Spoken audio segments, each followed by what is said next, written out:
Assalamu alaikum. PNPD a kan kasa da fatan da ya kowa na cikin ƙoshin lafiya. Kamar yadda kuke gani muna na a ofishin wato hukumar nan ta 'yan Nijar a ƙasashen waje cewa da Haut Conseil de Nigérien de l'Extérieur, wanda kuma muke tare da jagoran ta wannan hukuma musamman a jihar Lagos, wanda ya mana tambayar na zo a gani kuma tare da mutanen mu baki ɗaya na PNPD a kan kasa da muka same su a nan Lagos, ya ba mu wuri mun tattauna tare da mutanen mu ba tare da wata tsangwama ba, cikin raha da jin daɗi. Saboda haka nan muna mishi matuƙar godiya, wanda sunan dukkanin mambobin PNPD a kan kasa na Lagos muna kai sarrafiyar godiya gare ka Alhaji Sa'id Abdallah, President na Haut Conseil de Nigérien de l'Extérieur. Muna godiya sosai. Alhaji, gashi mutanenmu suna jin daɗi sosai musamman game da irin yadda suke godiya da kamawar da kuke musu. Menene za ku iya cewa magabatan PNPD a kan kasa? Alhamdulillah, masha Allah. Na farko dai kamar yadda na gaya muku, president na akar kasa kamar yadda na gaya muku sananne ne, ba wai Nijar ba, duniya. Ni kafin ma in san wasu mutane na akar kasa ko in san wani farti na akar kasa, daga bakinsa na fara shi, kuma ba wai gani gashi ba, a cikin kafafen yaɗa labarai nake samun wato bayanunukansa, wanda shugaba ne wanda ya iya magana, shugaba ne wanda ya san darajar mutane,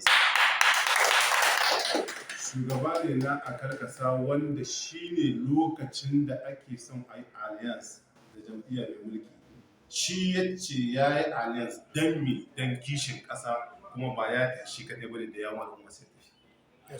Saboda haka nake son maganarsa.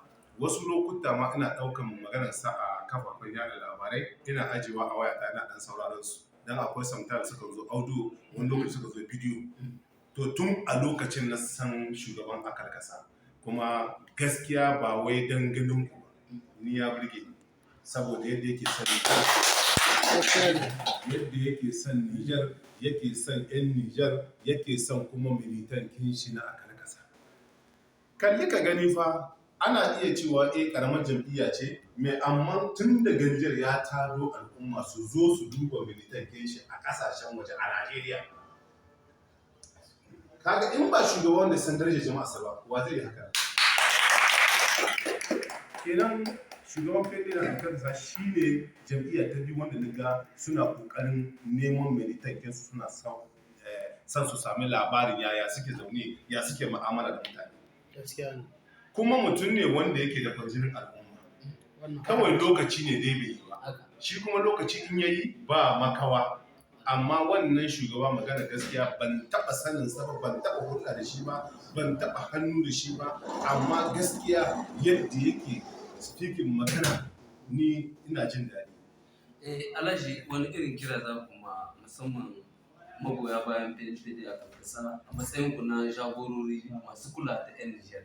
Musan muna da ɗumbin jama'a nan kuma suna buƙatar goyon bayan ku. Wani irin kira za ku musu? Kiran da zan yi ga mutanen akar kasa, kun san ita siyasa gina rijiya ce, wani ya gina ƙasa, wani ya ja, wani ya zauda, in an cin ruwa kowa ma ya sha, wanda ma bai san da gina rijiya ba zai sha ruwa. Don haka nake kira ga al'umma akar kasa da su daure a cikin wannan jam'iyya, kuma su yi ƙoƙarin kalamomi masu daɗi, suna jayo al'umma, suna jayo militan zuwa gare su. Kuma ita siyasa ba a yin ta mutum ɗaya, ma'ana yare ɗaya. Ku yi ƙoƙari ku yaɗa wannan jam'iyya. Bahaushe ne, buzu ne, bazabar ne, bagobiri ne, buhunata ne, duk yaren mu na Nijar ya zama kuna da communicating da su, kuma kuna suna cikin jam'iyyu, ba ku kaɗai ba, kowa ya shigo, shi ne siyasa.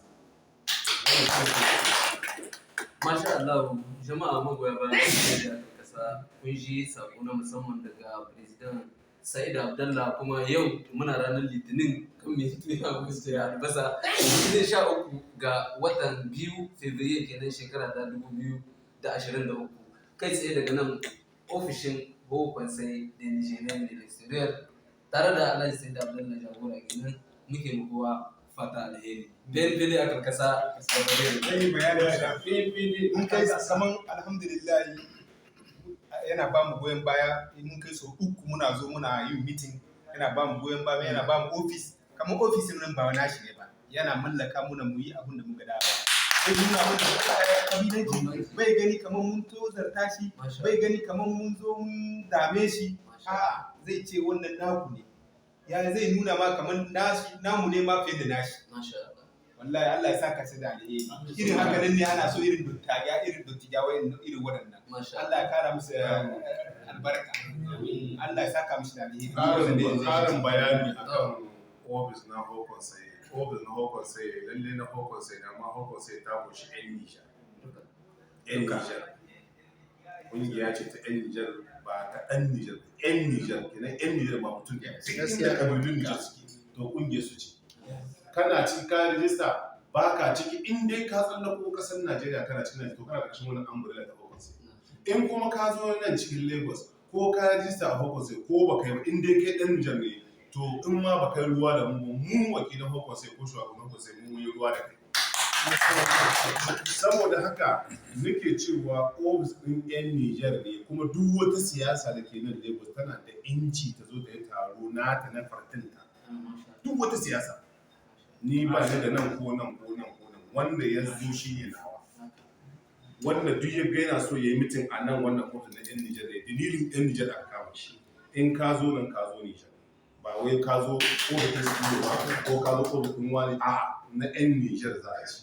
Saboda haka ko gobe ko jibi ko gata in za ku yi taro nan ko a buɗe take shi yasa ɗan kullum ma ba na tafiyar shi gida a nan da ke bari in an kirance akwai ɗan kullum buɗe ka ɗauka ko buɗe ka zauna kafin yanzu ko kuma ci gaba da zai kuka saboda haka Allah sakar alkhairi abin da ke so da ku ne a kama hannun juna a riƙe juna da amana da mutunci da kulawa kamar yadda firizidantin daga iya turuwa da mazu da kuma ku riƙe wannan amana wannan shi ne assalamu alaikum wa rahmatullahi wa barakatuh